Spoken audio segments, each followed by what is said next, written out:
Muito bom, gente. Falando aqui do encontro de amigos. Muito bem. Qual é o órgão mais importante do corpo? Se você for pensar, né? Alguns vão dizer o estômago, na verdade não, nós vamos dizer estômago.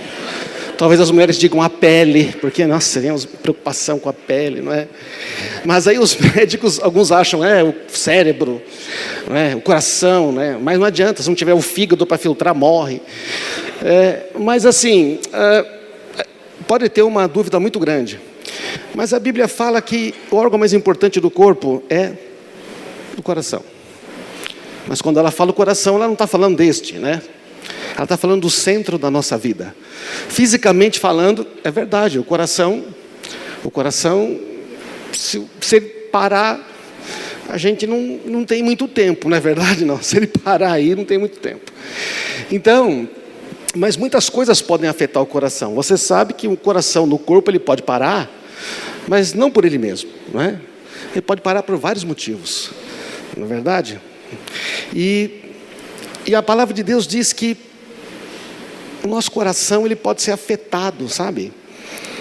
Olha só que interessante o texto de Provérbios 4:20. Ele diz assim: meu filho, é um conselho de pai para filho. Não é? As pessoas às vezes olham a Bíblia e leem o Antigo e o Novo Testamento e uma leitura apenas esparsa, sem entender o contexto com atenção. Você pode ver ali, você tem milhares de anos, muitas culturas, não é? As pessoas podem achar, nossa, parece que Deus está bravo no Antigo Testamento.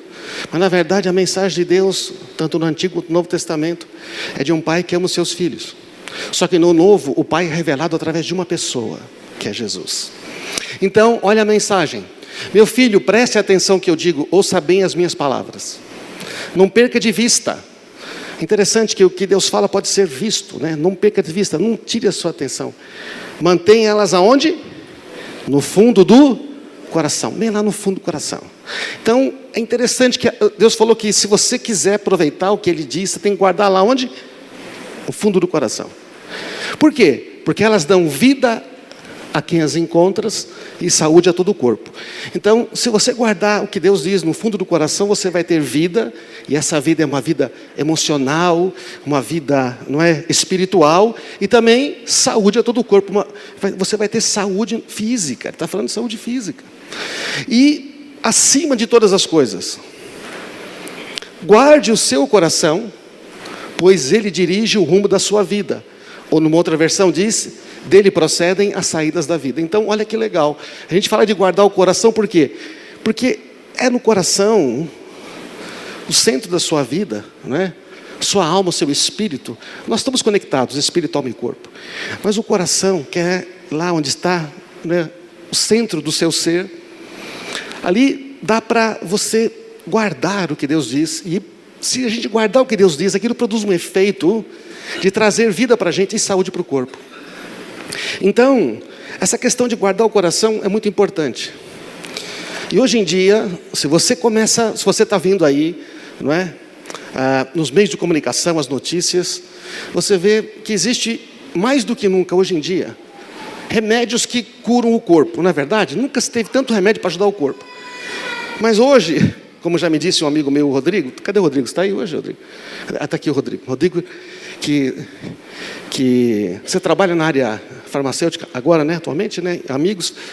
O grande investimento das empresas está em remédios e drogas para a questão do cérebro, das emoções, não é? Da depressão, da ansiedade, porque as doenças do nosso tempo são doenças da alma, são doenças do coração, na verdade, mas não do coração, o músculo. Esse tem tanta tecnologia e tudo, mas hoje, não é? Esses remédios que tratam a alma, as pessoas não estão bem. Olha que interessante, não é? Você tem guardado o seu coração? Alguns têm que guardar esse também, né? Se você comer só churrasco, picanha, coisa gorda, não fazer exercício, entendeu? Coração. Mas também tem o coração da sua alma, o seu espírito.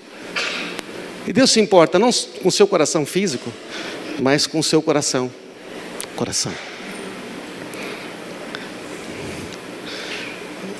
Olha a situação dos adolescentes dos nossos dias. A gente olha as estatísticas e elas mostram como está o coração das pessoas.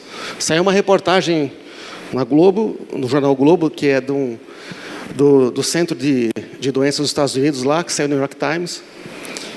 E fazem muitas séries sobre adolescentes. Agora tem mais uma série, não sei se você viu série sobre adolescentes na Netflix, tratando de suicídio. Saiu uma outra agora, que é realmente drogas, excesso de drogas, é sexo, é um negócio horrível. E dizendo que isto é a sociedade adolescente americana. Mas a pesquisa mostra que os adolescentes dessa geração, eles bebem menos do que a geração de seus pais. Eles bebem menos. Não é que eles não bebem menos. Eles fumam menos e usam menos drogas pesadas. Eles se envolvem em menos acidentes de carro, menos brigas. São menos propensos a abandonar o ensino médio. Quer dizer, eles estão ficando na escola até o ensino médio, indo para a faculdade. Estão menos propensos a ter relações sexuais e a engravidar. O número de americanos que estão chegando no ensino médio virgens está aumentando, segundo a estatística. Estão menos propensos, eles também cometem menos crimes. Até usar capacete para andar de bicicleta. Então, ele falou, nossa, mas parece que então está melhorando.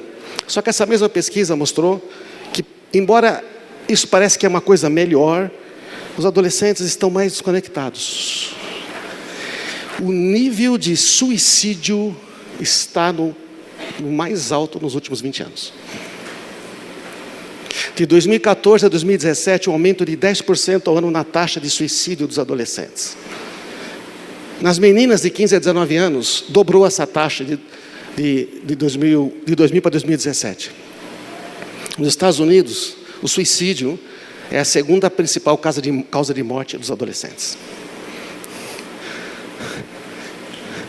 Mortes por overdose de drogas estão maiores. Mas peraí, eles estão usando menos drogas? Estão. Só que eles estão usando para se matar. E acontece assim, parece que está tudo bem, parece que está tudo legal, mas de repente, mas como? De repente, e de repente. E não é somente em adolescentes, a taxa de suicídio está aumentando em todo. Nós tivemos aqui a nossa reunião de 24 horas de oração, e temos orado pelos nossos pedidos. Aliás, se você teve uma resposta, você pode nos informar. Mas muitos pedidos sobre situação de depressão, sobre situação de problemas familiares, coisas do coração. Então a nossa geração está trabalhando, está sofrendo muito do coração, mas não do músculo cardíaco. Está sofrendo nos relacionamentos, está sofrendo desconexão. As pessoas postam nas redes sociais que estão felizes, colocam o coraçãozinho e põem no Instagram todo feliz. No dia seguinte, se suicidou como?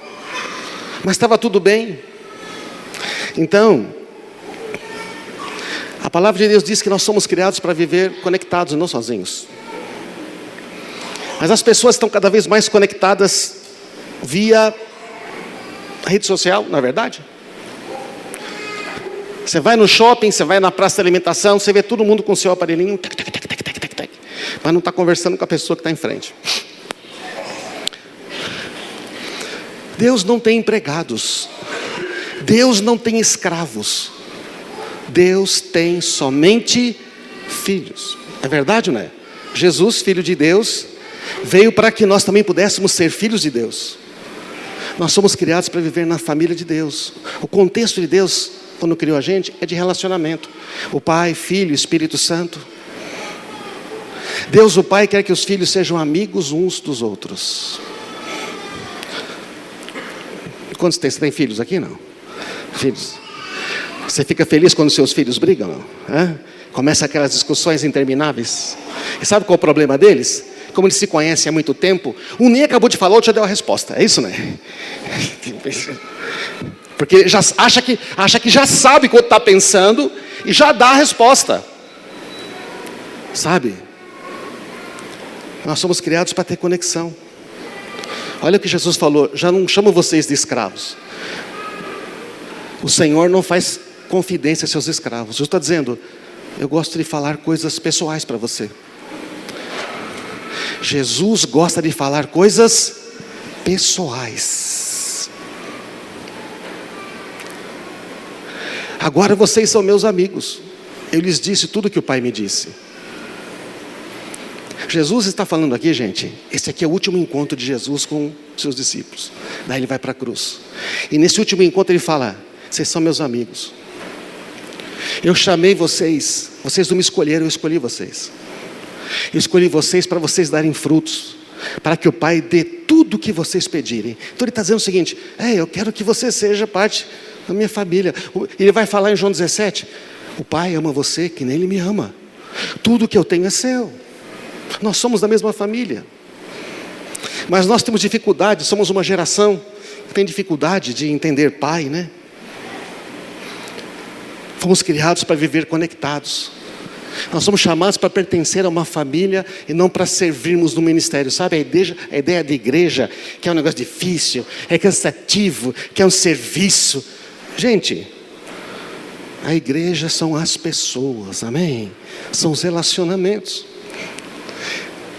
É lógico que tem o serviço, mas o serviço é o resultado do amor.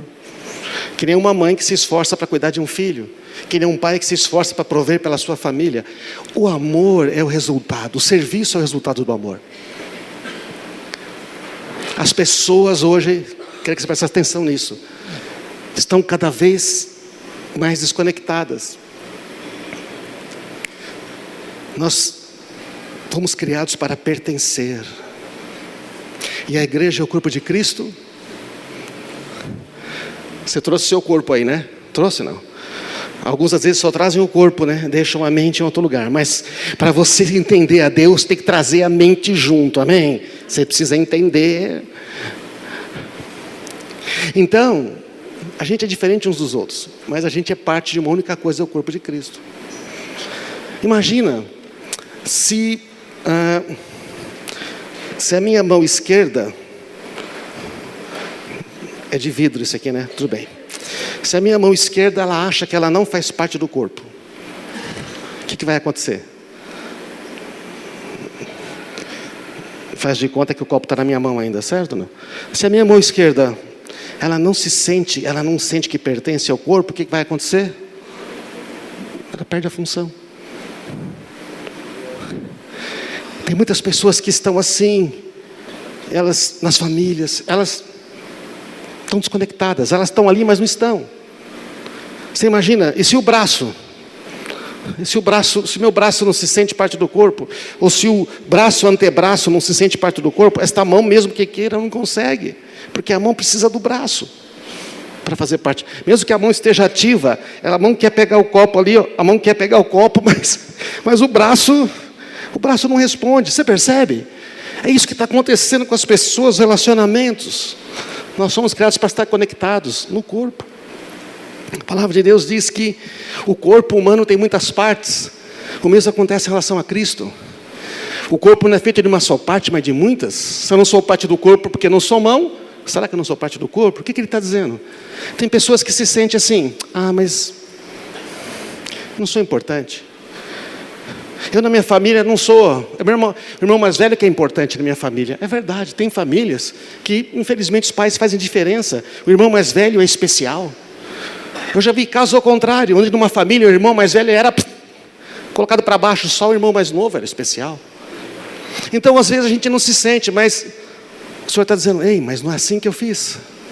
Se a orelha diz não sou parte do corpo porque não sou o olho, será que deixa de ser parte do corpo? Ei, nós seres humanos temos uma péssima mania, a gente se compara demais, é verdade, não é? A gente se compara com o outro, a gente se compara com o vizinho, a gente se compara com o amigo, e compara com o irmão da igreja, e acha, eu não sou importante, como se o corpo todo fosse orelha. Imagina uma orelhona gigante. Como vai sentir o cheiro de alguma coisa? Gente, está na Bíblia. Ora, é necessário que sejamos diferentes. O corpo tem muitas partes, Deus colocou cada um onde Ele quis. O corpo deixaria de ser corpo se tivesse apenas uma parte. O olho não pode dizer para a mão: não preciso de você. A cabeça não pode dizer para os pés: não preciso de vocês. Não é porque o dedão está longe do coração que ele não é parte do corpo. Ele está conectado. Sabe? E a palavra de Deus diz para a gente que há um DNA nesse corpo. Você sabe que, né? Depois que passaram filmes de crime na televisão, né, o DNA ficou um negócio, não é verdade? Não. É só achar o DNA. Qualquer parte do seu corpo, tira um pedaço, vai lá ver, tem um código genético.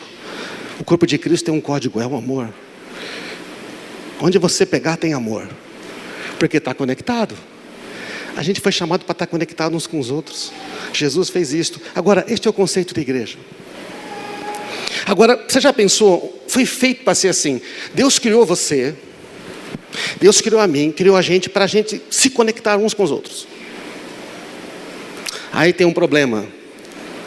Onde que acontecem as primeiras conexões? Onde que acontecem as primeiras conexões? Na família. A família é onde a gente tem as primeiras conexões. Pai, filho, mãe, filho, marido e mulher. E as famílias estão muito disfuncionais, as famílias estão quebradas. Mas sabe, tem resposta para isso. Aí fala, legal, estou entendendo, eu acho que tive sim, eu entendo, eu também quero ter amigos, mas e quando a coisa fica difícil? E quando parece que não consegue? Porque às vezes parece estar tudo bem e de repente não está. Por que tantas pessoas estão sofrendo? Porque pessoas têm dificuldade para se conectar. Tem uma história na Bíblia que fala sobre Elias. E Elias, diz Tiago, é um homem como nós. É um ser humano como nós, todos nós. Ele era humano como nós. E quando orou insistentemente, para que não caísse chuva, não choveu durante 3 anos e meio. Depois ele orou de novo e choveu. Bom, ele é um homem comum e está dizendo que ele ora, chove. Elias foi um profeta, tal. Mas esse Elias, ele teve depressão, ele passou muito difícil na vida dele. Você conhece, não sei se você conhece a história de Elias, mas é a história que às vezes acontece, muitas vezes, com a gente. Você já viu gente que tem sucesso, que alcançou coisas boas, que passou um momento bom na vida, né? Está tendo vitória. De repente, essa pessoa abandona, separa da família, se suicida, fala, gente, o que está acontecendo? Parece que estava indo tudo tão bem, parece que estava indo tudo tão maravilhoso. Diz, em 1 Reis 18, que conta a história de Elias, diz que a nação estava lá no meio de uma idolatria, coisa horrível. Não dá para contar a história toda aqui, mas o Elias fala assim, bom, se esse Baal aí é Deus, vamos fazer aqui um sacrifício e vamos pedir para Deus descer fogo do céu. Aí os caras ficaram lá, botaram o sacrifício para descer fogo do céu. Ficaram lá se lancetando, cortando. E Elias, nada. Elias falou, tá bom, fez um altar ali de terra mesmo. E mandou jogar água. Mandou encher de água. Quando Elias começa a orar, nem acabou de orar, fogo do céu consome tudo, resolve, um negócio tremendo. E todo o povo fala, meu Deus, Deus é bom, só o Senhor é Deus. E o povo todo se arrepende. E aí os 400 profetas de Baal são presos, são mortos. E vai acabar a seca, vai prosperar. É uma vitória poderosa. Meu, ele é o topo do ministério de Elias. O cara, faz um negócio poderoso. Ele tem uma vitória tremenda. Sabe o que acontece depois com Elias? A situação fica pior para ele. Já aconteceu com você? Quando você faz tudo certo e parece que a situação fica pior. A situação fica pior. O Acabe, que era o rei, contou para Jezabel, que era a mulher dele, uma bruxa, feiticeira. Contou que Elias tinha feito, diz o texto, 1 Reis 19. Como é que os profetas, tudo que aconteceu. E a Jezabel mandou essa mensagenzinha para Elias, né? Mandou uma mensagem de texto. Achou o WhatsApp do Elias e mandou uma mensagem para ele. Rapaz, que os meus deuses me castiguem se até amanhã eu não vou fazer com você o que você fez. Eu vou matar. Seguinte, a mensagem é, eu vou te caçar, eu vou matar você. Você imagina, o Elias fala assim, fiz tudo certo, tudo mais, o povo todo reconheceu, a adoração, a idolatria foi destruída aqui, e agora eu vou pagar o pato. Elias teve medo. E ele fugiu para salvar a vida. Foi para uma cidade chamada Berseba e deixou o seu servo. Elias se isola. Ele se isola. Ele foi sozinho para o deserto. Como é que ele foi para o deserto? Sozinho.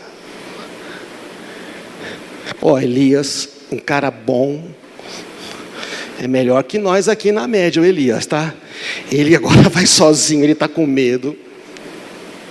Ele senta debaixo de um pé de gesta, de uma árvore, e orou pedindo para morrer. Você imagina isso? O cara acabou de orar, Deus respondeu poderosamente. Ele falava, eu sou aquele que estou na presença de Deus. E esse mesmo Elias fala, eu quero morrer.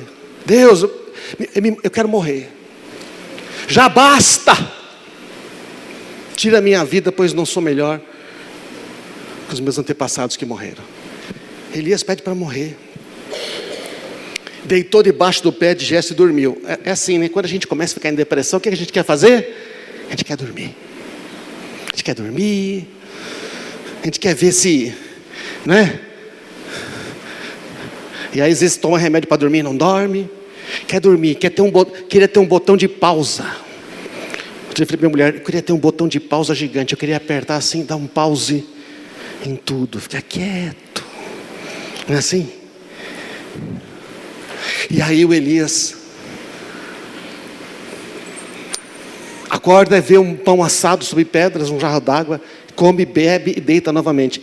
Um anjo deixou ali para ele. E Deus está tentando ajudar a gente nesse momento e a gente não percebe, dorme de novo. O anjo tocou mais uma vez, falou, levanta, come mais um pouco, senão você não vai aguentar a viagem. Elias levantou, comeu, bebeu. O alimento deu força para uma jornada de 40 dias e 40 noites, até o Monte Sinai, monte de Deus. Mas aí Elias vai lá e se esconde numa caverna. Sabe, olha que interessante, nós estamos falando de uma pessoa que teria... mas... Não sei se aconteceu com você. Você está passando uma dificuldade. Você está numa situação difícil. Aí você tenta falar com alguém. E a pessoa responde assim, não, você tem que confiar em Deus.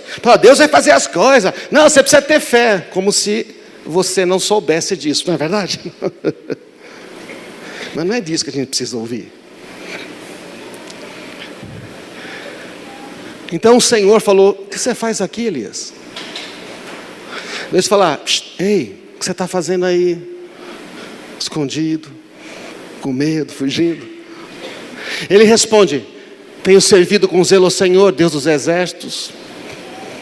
Tenho feito tudo certo. Contudo, israelitas quebraram a aliança contigo, derrubaram os teus altares, mataram os profetas, sou o único que restou. E agora querem me matar.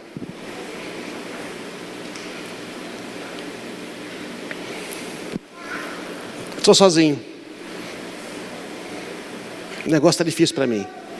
Tentei de tudo, mas parece que não adianta. Tentei de tudo, mas parece que não adianta.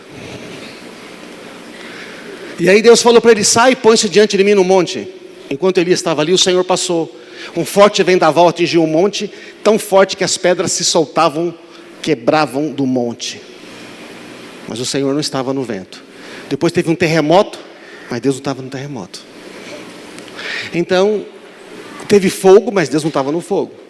Depois veio uma brisa suave, um sussurro. Quando Elias ouviu esse sussurro, ele se cobriu com a capa, saiu da caverna e de novo ele ouviu. O que você faz aqui, Elias?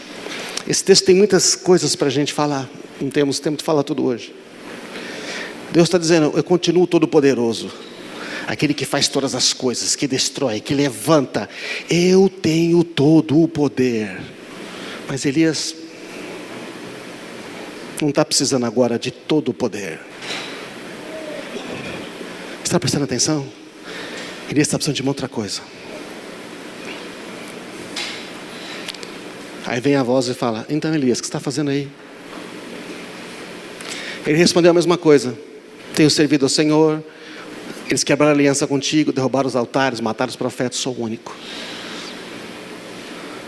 E o Senhor disse: volta pelo caminho que você veio.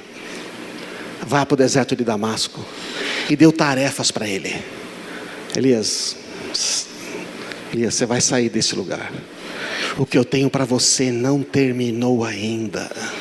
Você vai sair daqui, você vai ungir um cara para ser rei lá na Síria, você vai ungir o neto de Nissi para ser rei de Israel, e Eliseu, filho de Safate, para substituir você como profeta. Depois você sabe, Elias vai ser levado. Elias não morre, gente. Elias é levado no céu, no redemoinho. É um negócio.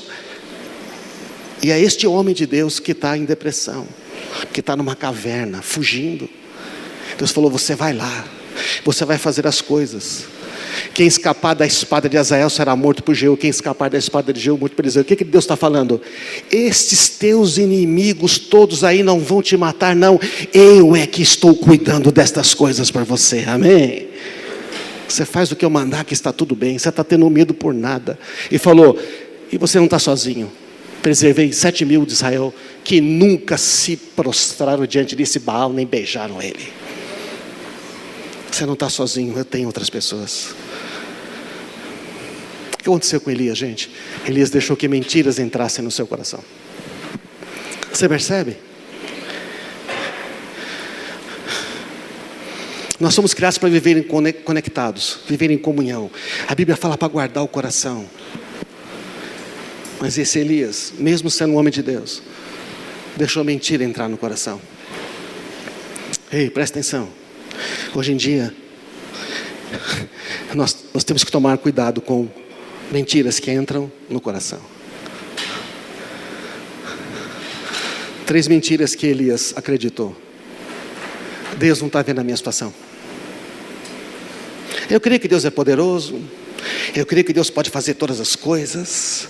Eu creio que Deus pode... mas a minha situação aqui, não sei o que eu fiz de errado.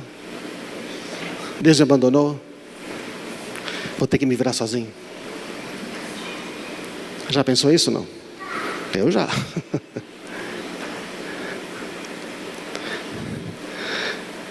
Outra mentira que Elias acreditou, que às vezes a gente acredita, não tenho saída, não tenho esperança. Não tem jeito.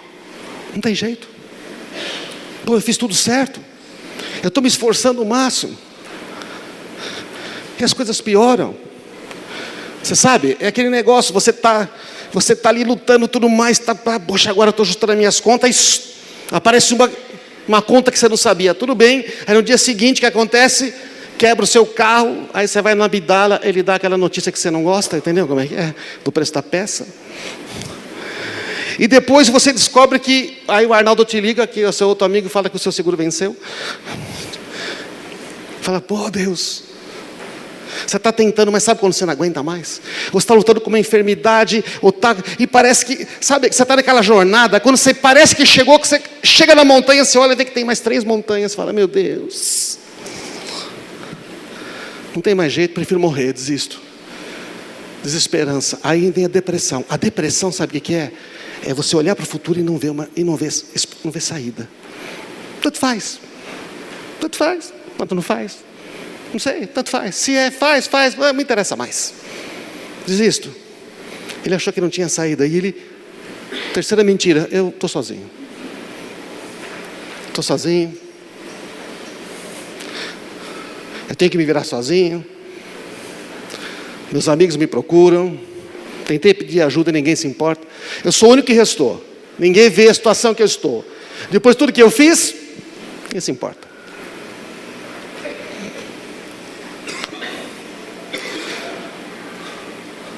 Três mentiras que às vezes entram no nosso coração. Baixamos a guarda, o coração fica exposto. Passamos a acreditar em mentiras.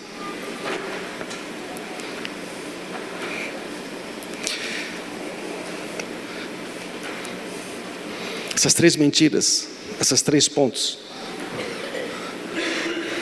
a gente deixa facilmente entrar. Isso está no coração. Esses 3 pontos estão num livro chamado Enraizados, muito legal, de um autor que nós temos aqui, o Bunny Lipscher. Você pode ver lá, ele fala sobre essas questões também. Mas sabe, irmãos, quando nós estamos com a guarda alta, imagina no boxe, né? Você está com a guarda alta, o que acontece? Quando um cara vai e dá um soco, você segura. Mas você já viu aquele cara que está com a guarda alta, mas ele vai encostando, e o cara põe ele nas cordas e tem uma hora que ele não resiste mais? Parece que vai desistir. Então, quando nós estamos com a guarda alta, a gente se defende. Mas quando a gente baixa a guarda, sabe o que acontece?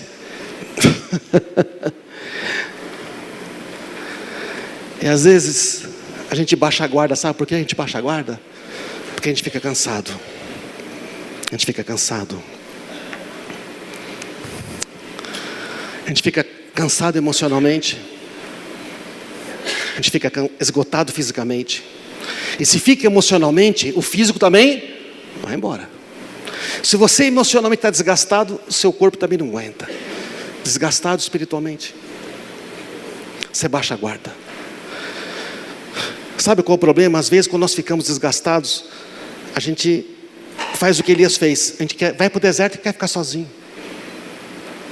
É nessa hora que a gente não pode ficar sozinho. É nessa hora que a gente não devia ficar sozinho. Mas a gente, talvez Deus, não sei o que eu fiz de errado, essas coisas aí. O coração fica amargurado e ressentido, porque você baixa e o inimigo começa a dizer, se importasse com você? Você está numa igreja que diz que é família e amigo, cadê os seus amigos? Cadê o seu Deus? Cadê que você fala tanto que Deus é poderoso? Se Deus é tão poderoso, é o seu Pai, por que essas coisas estão acontecendo? É verdade, não? A gente começa a ouvir e começamos a acreditar nessas besteiras. Aí a ofensa acha espaço, então nós deixamos a ofensa dominar. E quando a ofensa entra, ela vai envenenando. Casamento se desfaz, problemas financeiros aumentam. Quer saber? Gasta, compra, esquece de pagar a conta. Pais e filhos deixam de se falar, irmãos não se falam. Sabe? Aí a gente está ali esgotado fisicamente. Exaustão emocional e física. Batalha está difícil. Pensamos que ia acabar, mas não acaba.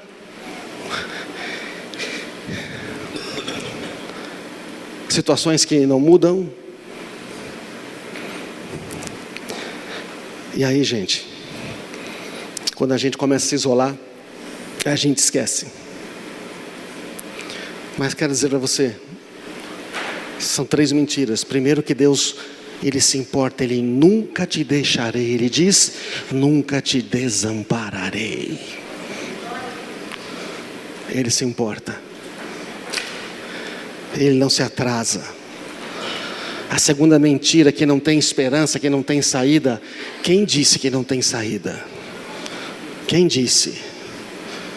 Quem disse que você não tem mais forças? Quem disse que não tem uma resposta? Quem disse que é a hora de você se esconder? Mas sabe que interessante? Você vê Deus condenando Elias, não? Você vê, não? Você vê Ele falando para Elias, Ele não fala. Ele fala, o que você está fazendo aí? Deus mostra todo o poder dele, depois vem numa brisa para dizer, eu sou sensível. O que você está sentindo aí? Eu sou o mesmo, eu não mudei. Eu não volto atrás na minha palavra. Eu não mudo. Meu amor não muda. Você está entendendo qual foi a pergunta de Deus? Falou, o que é que você está fazendo aí? Em outras palavras, está dizendo, não é aí o seu lugar. Você não devia ter ido para aí, não. Você deixou o seu amigo lá? Você deixou o pessoal que estava junto com você? Você ficou sozinho? Você se prostrou? Você esqueceu das coisas que eu fiz? Deus está dizendo para ele, o que é que você está fazendo aí? Aí não é o seu lugar. Onde é o meu lugar? seu lugar é o mesmo. Você vai lá, você vai continuar a fazer o que eu te pedi, e tudo vai acontecer conforme eu disse que vai acontecer, amém? Mas Deus entende que não é fácil, a gente é só humano. Esse não é o seu lugar. Quem disse que você tinha que desistir do seu casamento? Quem disse que tinha que desistir do seu filho? Quem disse que tinha que desistir? Não precisa desistir, eu estou com você. Você não está sozinho. E ele fala, você não está sozinho. Tem 7.000 que estão lá. Você não sabe, mas eu sei. Tem 7.000 como você. Pessoas que não se dobraram nesse aí. Eu sei, eu conheço. Tem mais gente que nem você. Você não está sozinho, amém? São mentiras. A gente baixa a guarda, a gente deixa as coisas. Como é que a gente vence? Pode subir a banda aqui, por favor? A gente vence. É simples, não luta no terreno do inimigo. O que é lutar no terreno do inimigo? Esses caras que lutam boxe entram numa arena de vale tudo. Sabe o que vai acontecer com o cara que é campeão de boxe numa arena de vale tudo? Não. Vai levar uma surra. Porque as regras são diferentes. Mas se o cara do vale tudo... Porque lá o cara chega no vale tudo e fala, bom, tira as luvas. Tá. Pode bater em qualquer lugar. Pode usar os pés. E o boxeador só usa as mãos. Ele apanha, cai no chão, tá morto. Ele fala, tá bom, agora vamos lá. Agora vamos lutar boxe. Não pode usar os pés. Não pode bater abaixo da cintura. Você tem que pôr luva. E aí é desclassificado ou perde. Presta atenção. A mentira é o terreno do inimigo. A desconexão.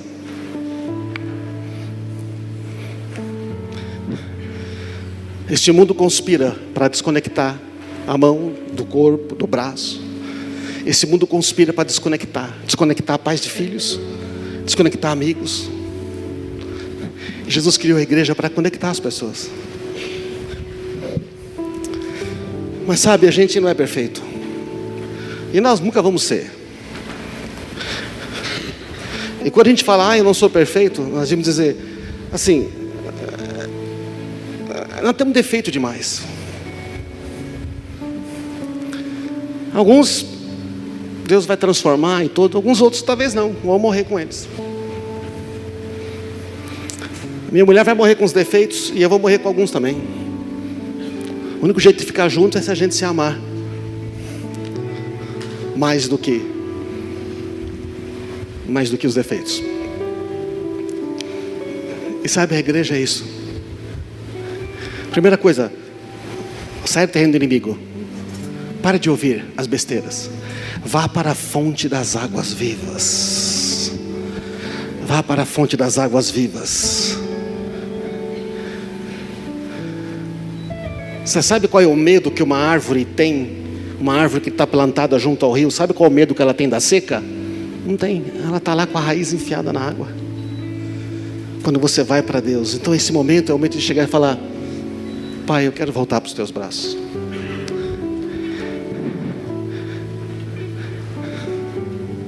Quem foi atrás de Elias? Foi Deus que foi atrás de Elias, foi ou não foi? Foi Deus que foi atrás de Elias. E Deus está indo atrás de nós, como nós cantamos. Impressionante o amor de Deus. Vá para a fonte d'água e conecte-se, procure ajuda. Procure ajuda. O autor desse livro, do livro que eu estava lendo, disse que quando ele foi convidado para uma partida assim, tipo casados contra solteiros, né? Coisa desse tipo, mas era de basquete lá nos Estados Unidos. Eles levaram uma lavada. A outra vez, sabe o que ele fez? Ele convidou um amigo dele, que era atleta internacional de basquete, jogador de basquete profissional, o cara top da seleção, mas ninguém sabia. Ele convidou o cara, ele falou: ele vai jogar no nosso time também, tá certo? Tudo bem. Aí deram uma lavada nos outros. Ele falou assim: sabe o que Deus falou comigo? Pede ajuda para quem é mais forte que você. Pede ajuda para um amigo. Pede ajuda. Você está com um problema financeiro? Pede ajuda para quem é bom em finanças. Você está com um problema? Pede ajuda. É mais fácil vencer o inimigo quando nós estamos juntos. Se 2 de vocês concordarem sobre qualquer coisa, isso será feito pelo meu Pai que está nos céus. Percebe, irmãos? Então a igreja é um lugar de conexão. Não é de pessoa perfeita, é um lugar para pertencer.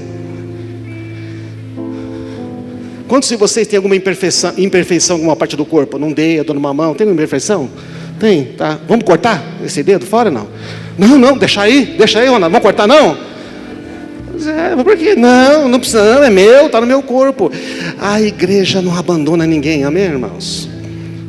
Mas temos que fazer uma força para isso. E hoje, no nosso encontro de amigos aqui, é um momento da gente abençoar uns aos outros. Aqui temos muitos.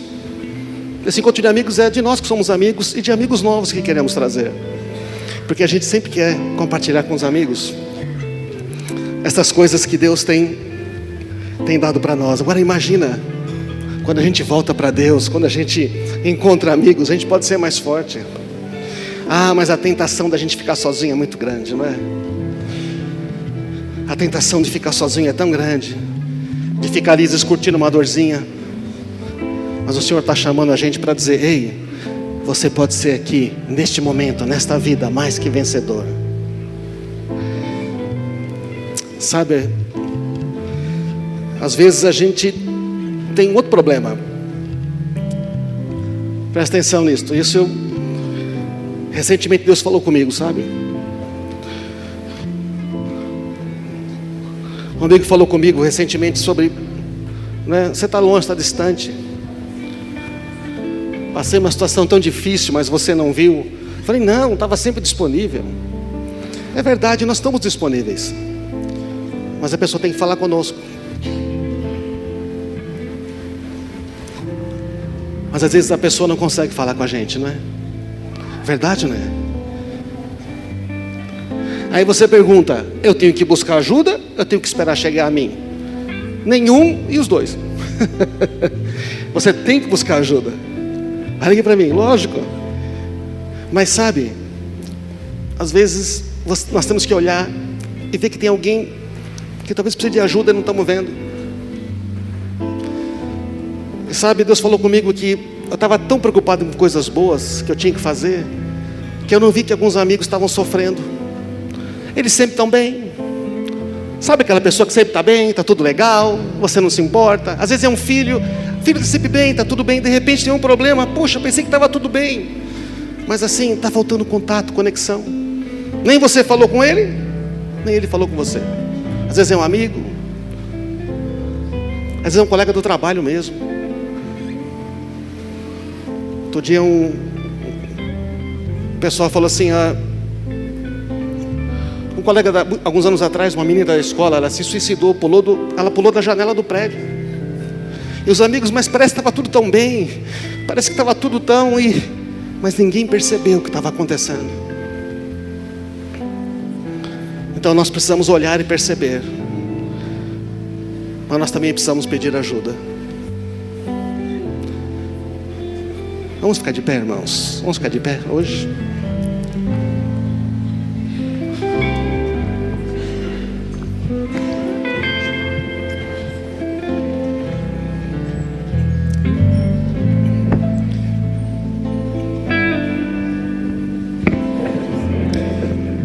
Nós vivemos um momento que as pessoas estão realmente muito machucadas, às vezes desgastadas emocionalmente. Vivemos um momento que tem pastores, nunca tantos pastores se suicidaram. E os pastores seriam aquelas pessoas que teoricamente estariam mais perto de Deus e deveriam ajudar as pessoas. Mas tem hora que eles também não aguentam. Ei, presta atenção.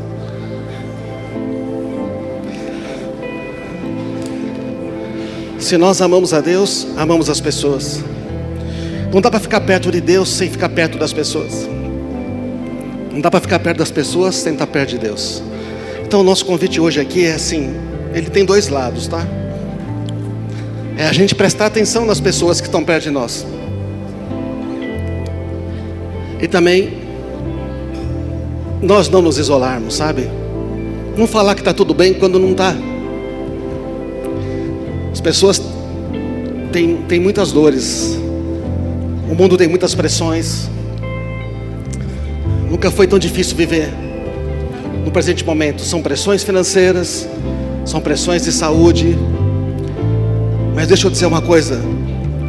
Também Deus nunca operou tantos milagres, amém, irmãos? Nesse encontro nosso lá, vários milagres aconteceram. Aqui Deus tem operado milagres. Essa semana mesmo ouvimos de 2 pessoas que nós oramos aqui. Deus livrou de questões muito difíceis, de saúde. E Deus tem abençoado muitas pessoas. Mas sabe como é que Deus abençoou?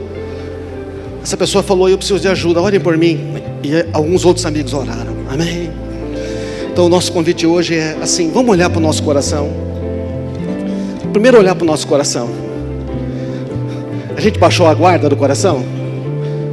Eu já baixei a guarda do coração, já baixei. E aí sabe o que eu fiz? Fiquei resmungando, fiquei achando tudo ruim, achando que não se importava, fiquei irritado, grosseiro,